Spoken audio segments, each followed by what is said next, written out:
أعوذ بالله من الشيطان الرجيم بسم الله الرحمن الرحيم والذين يرمون أزواجهم ولم يكن لهم شهداء إلا أنفسهم فشهادة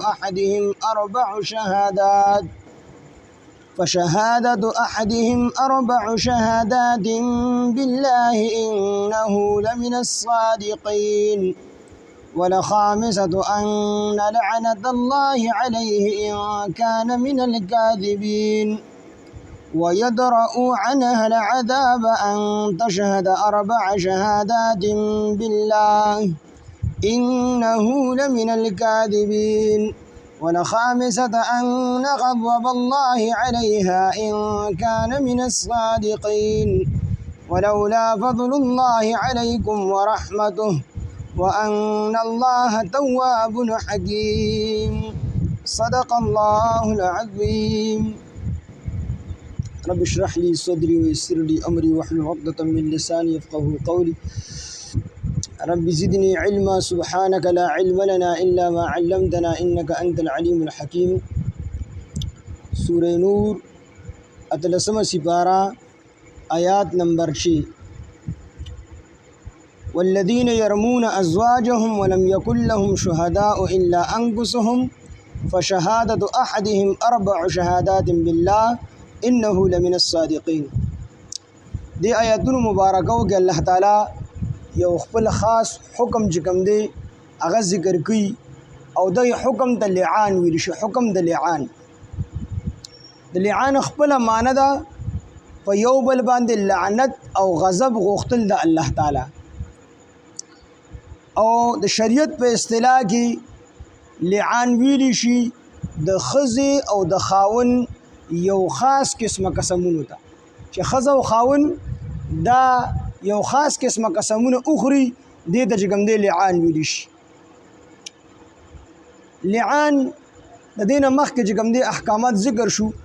چې څوک په چا باندې د زنا تهمت ولګي نو دی به څلور گواهان دا د قاضي او د جج په عدالت کې حاضری او هغه څلور واړه گواهان دی به گواهی ورګي چې ما دی په خپل سترګو باندې لیدلی په ګناه کولو باندې. کو چېرې دې سړی څلور گواهان حاضر نه کړو صرف تهمت په ښځه باندې ولګو الزام ولګو چې دې بدکاری کړې ده او څلور گواهانو کې یو گواه کمو یا دوه کوو نو بیا به د حد قذف چې کوم دی لګولی شي. نو شریعت دلته کې د لعان حکم چې را لېږلی دی که نه نو دې کې د انسان خصوصا د خاون د هغه د جذباتو او د نفسیاتو لحاظ کړی دی. ځکه چې کو سړی یو سړی پردی سړی دی او پردی ښځه په بدکارۍ باندې وویني نو ځان دی غلی کړي نو څه خبره نشته څلور گواهان ورسره نشته دی نو که څلور گواهان ورسره نشته دی او دی دلته کې چې کوم دی قاضي عدالت کې چې کوم دی رپورټ کې هلته کیس داخلي یا گواهی کې نو څلور گواهان ورسره شته دی نه نو د باندې بیا حد قذف راځي نو چې حد قذف پې راځي دی به کوړي خوري اتیا نو د کوړو نه د بچ کولو دپاره بس ځان دی غلي کړي بس خبره ختمه شوه. خو د خاوند دپاره دا خبره ډېره مشکله ده چې خاوند خپله ښځه وویني په بدکاری باندې دی بس هم خاموش پاتې کېږي. څلور گواهان به دې دغلته کوم ځای کې ګوري د هغې دپاره الله تعالی د لعان حکم را لېږلی. حکم داسې دی چې کله یو سړی خپله بیبي دا په بدکاری باندې وویني نو دی به ړومبې چې کوم دی څلور گواهان خو دغلته به څلور گواهان کوم ځای کې څلور گواهان خو نه وي نو دی چې کله لړ شي او دی په عدالت کې د قاضي په عدالت کې دا بیان وکړي چې یاره زما ښځې بدکاري کړې ده نو دته به قاضي وایي چې ستا ښځې بدکار سره گواهان شته دي څلور نو دی ورته وایي چې شته دی نو که څلور گواهان یې پیش کړل نو ښځه بیا سنګساري کې ځکه شادي شده ده او که څلور گواهان یې پیش نه کړل نو دته به قاضي وایي ته بس 15 قسمه خوري څلور قسمه په الله تعالی باندې داسې خوري چې زما د الله تعالی په ذات باندې قسم وي چې زه د رښتونی نه یم څلور قسمه او 15مه پیره باندې ودی وي چې ان لعنت الله علیه ان کان من الکاذبین نو لعنت دی په د باندې یعنی په دې سړی باندې کو چرې زه د دروغجنو نه مطلب دا دی په داسې قسم خوري په ما باندې د الله تعالی لعنت وي کو چرې زه د دروغجنو نه 15 قسمه پوره کړل سړی د حد قذف د سزا نه بچ ښځه به راوغواړي ښځې ته به وایي دا سړی ستا دا خاوند په تا تهمت لګول دی آیا دا رښتیا دي نو که ښځې اقرار وکړو نو ښځې ته بیا هم دغه ولګي دا حد به جاري شي سنګساره به کړي شي که ښځې انکار وکړو نو ښځې نه به هم 15 قسم اخیستلی شي قاضي به 15 قسمه د ښځې نه اخلي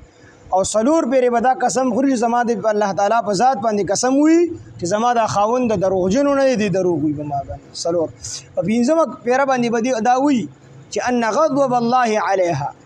د الله تعالی غضب دی په دې ښځه باندې یعنې په ما باندې ان کان من الصادقین کو چې زما دا خاوند رښتونی نو چې کله دا خبره وشوه 15 قسمه سړی وکړل 15 قسمه ښځې وکړل اوس به دا قاضي سړي ته ووایي ته دې ته طلاق ورکړه نو که دې سړي ورته طلاق ورکړو نو بس ښځه په ده باندې همیشه دپاره طلاقه شوله همیشه دپاره طلاق دې ورسره بیا نکاح نشي کولی تر هغې پورې تر څو پورې چې ده خپله دعوت دروغ نه ثابت کړي چې دې ووایي چې یاره جي ما خو دروغ ویل دي نو په دې صورت کې به ده ته حد قذف ولګي او ښځې سره بیا نکاح کولی شي خو چې دې په دې خپله خبره باندې کلک دی نو په دې صورت کې دا ښځه په ده باندې همیشه دپاره حرامه شوه څنګه چې خور ویرا خورزه دا همیشه دپاره حرامي دي دقه شان دا ښځه هم په ده باندې همیشه دپاره حرامه شوه او د دې حمل نه د دې چې کوم ماشوم پیدا شو نو د دغې ماشوم نسبت په پلار طرف ته نه کېږي دې ته به د پلار د ماشوم ته بیا د پلار زوی نه وي بلکې د مور زوی به ورته وي خو دا به ورته هم نه وي چې دا ولد الزنا دی دا د زنا پیدا دی ځکه چې دې کې خو قاضي ته پته نه لګي چې کوم رښتونی دی کوم دروغجن دی او ظاهره خبره ده چې په دې کې به یو رښتونی یو به دروغجن خو دا پته ورته نه لګي د دې وجې نه بچي ته به د زنا نسبت نه کېږي د ولد الزنا خو د پلار دغه به هم نه کېږي یعنې د پلار طرف ته به نسبت هم نه کېږي او که چېرې دې کلک شو چې زه طلاق نه ورکوم نو قاضي به د دې په منځ کې فرقت واقع کړي دا ښځه او د خاوند به د یو بل نه جدا کړي او د قاضي دغه فرقت او دغه جدایي دا هم طلاق بین حسابېږي دا به طلاق واقع شي خو دې ورکوي جو ټیک ده خو طلاق یې ورنکړو بس چې قاضي جدایي راوسته نو په خپله باندې طلاق واقع شو دا ښځه په ده باندې همیشه دپاره طلاق شوه دا د لعان حکم دی او دا د انسان خصوصا د نارینه د خاوند داغه د احساساتو داغه د جذباتو خیال الله تعالی ساتلی د نبی علیه السلام په دور کې چې چا به تهمت ولګو 4 گواهان به پیش کول کو 4 گواهان به پیش نه کړل 3 به سره د دې سړي یعنی یو بدی او 3 گواهان به ځان له نور پیدا کول نو هغې به چې کله ګواهي ورکړله نو حد به جاری شو گواهي به ورنکړه نو دې ته به حد قذف ولګېد نو چې کله دا حکم نازل شو نو د انصارو مشر حضرت سعد بن عباده رضی الله عنه د رسول الله صلی الله علیه وسلم خدمت کې حاضر شو ورته وی د الله پیغمبره دا حکم قرآن کې نازل شوی دی نو نبی علیه السلام ورته فرمایل آو نو انصارو ته مخ راوړو ستاسو دا مشر څه وي دا سعد بن عباده رضی الله عنه دی خو داسې یعنی خبره کوي چې لکه د یقین نی په دې قرآن باندې نو انصار ورته وی د الله پیغمبره زمونږ د دې مشر په دې خبر یقین دی چې دا د قرآن حکم دی او قرآن حق سچ دی خو د الله پیغمبر زمونږ د مشر ډېر غیرتي دی نو د غیرت د وجې دا خبره وکړه نو سعد بن عباده رضی الله عنه رامخکې شو ورته وی د الله تعالی پیغمبر زما مور او پلار دی په تاسو باندې قرباني دا حکم ما ته پته چې د قرآن نه دی او حق دی سچ دی خو زه په دې خبره باندې خفه یم کو بالفرض د چا په کور کې یا زما په کور کې زه راشم او سړی د خپلې بیبي سره یو پردی سړی وویني نو په دغه ټایم کې به زه ګواهانو پسې ګرځم زه ګواهان را پیدا کوم نو سړي خپل کارګړي تښتېدلي بل نو ګواهان به زه رقم ځان راولم نو دا عمل خو زموږ نه برداشت کېږي نو نبی علیه السلام خاموش شو او سروزې پس داسې وشوله چې د حضرت امیه رضی الله هلال بن امیه رضی الله عنه سره دا واقعه چې کوم دی را پیښه شوه د پټي نه راغی او چې څنګه کور ته ورداخل شو نو د خپلې بیبي سره پردی سړي ولیدو نو هلال بن امیه رضی الله عنه راغی سار او نبی علیه السلام دی چې الله پیغمبره دغه شان واقعه د کمې واقعه نه چې زموږ مشر یریدو سعد بن عباده رضی الله عنه زموږ مشر د کمې خبرې نه یریدو نه خبر زموږ په کور کې را پیښه شوه هلال بن امیه رضی الله عنه نبی علیه السلام ته وویل چې دغه شان زه رالمه ما د خپلې ښځې سره پردی سړي ولیدو نو نبی علیه السلام خاموش شو او سعد بن دغه ته وی هلال بن امیہ رضی الله عنه ته یو ورش سلور گواهان راول نو هلال بن امیہ رضی الله عنه ته الله پیغمبر سلور گواهان خو نشته دي په هغه ټیم کې ما سلور گواهان د کوم ځای نه پیدا کړو نو ورته بیا حد قذف ته ځان تیار کا سلور گواهان در سره نوي نو بیا حد قذف د ځان تیار کا ته اتیا کوړې لګي هلال بن امیہ رضی الله عنه فرمایل د الله تعالی پیغمبره زما په خپل الله تعالی باندې دا یقین دی چې الله به ما د دې مصیبت نه وباسي او الله تعالی به زما شاده کوړو نه بچ کی زګه چې هغه کې سوچ وکړو چې کوړې ولګولې شوې نو ټیک دغه درد خو برداشت کی خدا سړی بیا همیشه لپاره مردود شهادت شو د شهادت گواهی بیا نه قبلي نو په خلکو کې رسوایی عمر لاله او کوړې سګلې نو هلال بن امیہ رضی الله عنه زما په خپل رب یقین دی چې الله به زما د بار سيار روکای زما شاب الله تعالی چې کوم دې د کوړو نه بچ کی نو بس دې کې چې کوم دې سو وخت پس حضرت انس رضی الله عنه او فرمایل چې حکم نازل شو او دا آیاتونه جبرئیل علیه السلام راوړل او نبی علیه السلام باندې جبرئیل علیه السلام دا آیاتونه تلاوت کړل نبی علیه السلام هلال بن امیہ را اوغختو بیبي وسره اوغختلا او ورته وی چې تا په دې باندې تهمت لګولې دي گواهان سره نشته دي ستا مبارک الله تعالی چې کوم دې حکم راولېګو د لعان او ستا مسله الله تعالی اواره کړه اوس به د درې پیرې شهادت سلور پیرې شهادت کې او پنځو پیرو بیا جدا شهادت کې نو هلال بن امیہ رضی الله عنه د قشن شهادت کم چې د قران الفاظ دي د قشن قسمونه ته واغست چې زما د الله قسم وي چې زه به خپل خبره کې رښتونی يم سلور پیرې دا قسم واغستو چې کله پنځمه پیره شوله نبی علیه السلام او تاکیدن فرمایل ورته هلال بن امیہ د الله نه ویریږي د دنیا د عذاب د حد قذف د عذاب دا ډیر کم دی د الله تعالی د عذاب په مقابله کې چې آخرت کې درکې ته به دروغه قسم خوري نو الله تعالی بدل ال عذاب درکې نو هلال بن امیہ رضی الله عنه وته عرض وکړي یا رسول الله صلی الله علیه وسلم زه په خپل خبره کې رښتونی ما او زما په خپل رب باندې دا کلک یقین دی چې کوم رب په دنیا کې زما شاده کوړو نه بچ کړل زما په باره کې حکم راولې نو هغه رب باندې زما یقین دی چې مال آخرت کې هم عذاب نه راځي ځکه رښتونی یم نو په سلورو پیره باندې هلال بن امیہ رضی الله عنه دا قسم وکړ چې لعنت دی وي په هغه باندې نه په ما باندې ان کان من الکاذبین کو جرنه دروغجن بیا خزه ورلره غوښتله خزه دی وی چې ته قسم وخوره نو خزه سلور قسمونه تک شان دي اخړل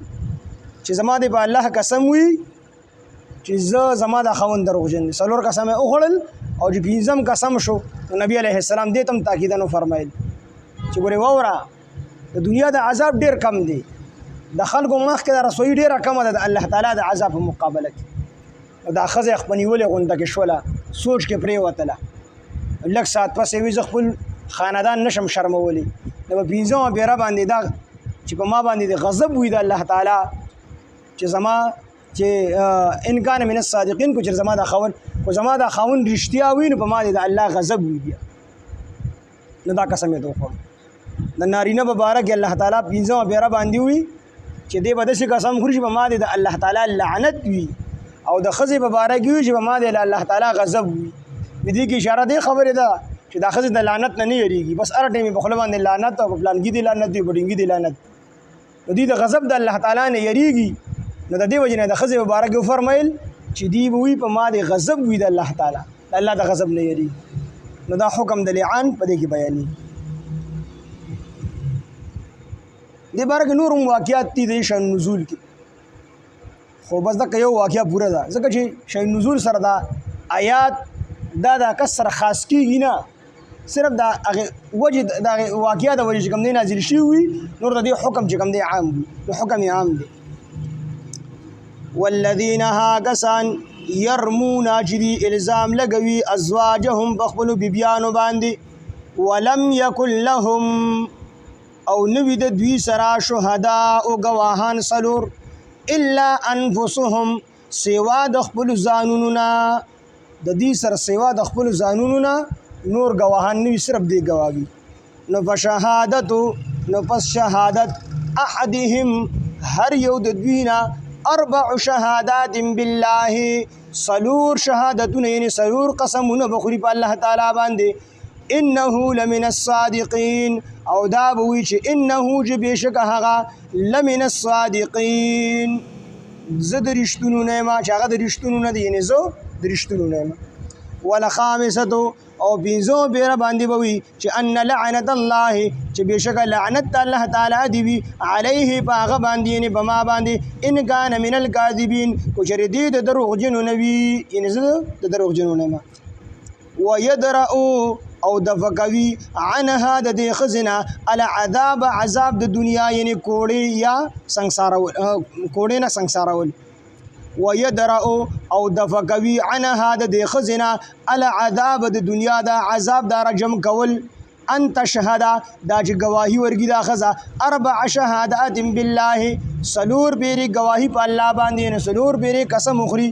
انه لمن الكاذبین دا وایي چې بېشکه زما دا خاوند د دروغجنو نه دی انه بېشکه هغه لمن الكاذبین خامخا د دروغجنو نه دی قسم به وخوري وروسته به چې زما دا خاوند د دروغجنو نه دروغ وي ما باندې ولخامسة او پنځمه بیره باندې به دا ښځه وي چې ان غضب الله چې بېشکه غضب دی وي د الله تعالی علیها په دې باندې یعنې په ما باندې ان کان من الصادقین کو چېرې وي ان کانا کو چریوی من الصادقین دی د رښتونو نه زما د خاوند د رښتونو نه ما د الله تعالی غضب دی ولولا فضل الله کو چری نوی فضل د الله تعالی علیکم بتاسو باندې ورحمته رحمت هغه